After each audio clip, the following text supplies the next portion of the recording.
Hall number 416۔ امام حسن علیہ السلام کو ہدایت۔ بسم اللہ الرحمن الرحیم۔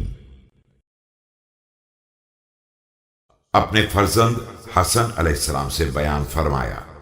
خبردار دنیا کی کوئی چیز اپنے بعد کے لیے چھوڑ کر مت جانا کہ اس کے وارث دو ہی طرح کے لوگ ہوں گے، یا وہ لوگ ہوں گے جو نیک عمل کریں گے تو جو مال تمہاری بدبختی کا سبب بنا ہے وہی ان کی نیک بختی کا سبب ہوگا، اور اگر انہوں نے معصیت میں لگا دیا تو وہ تمہارے مال کی وجہ سے بدبخت ہوں گے اور تم ان کی معصیت کے مددگار شمار ہوگے، اور ان دونوں میں سے کوئی ایسا نہیں ہے جسے تم اپنے نفس پر ترجیح دے سکتے ہو۔ سید رضی رحمت اللہ علیہ فرماتے ہیں کہ اس کلام کو ایک دوسری طرح بھی نقل کیا گیا ہے کہ یہ دنیا جو آج تمہارے ہاتھ میں ہے کل دوسرے اس کے اہل رہ چکے ہیں، اور کل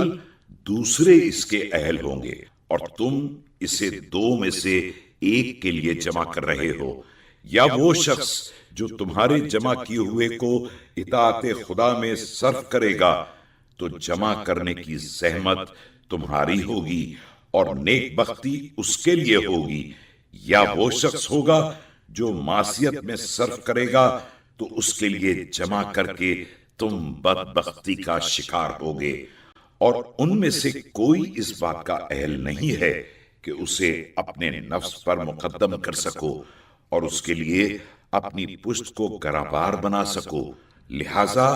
جو گزر گئے ان کے لیے رحمت خدا کی امید کرو، اور جو باقی رہ گئے ہیں ان کے لیے رزق حلال کی امید کرو۔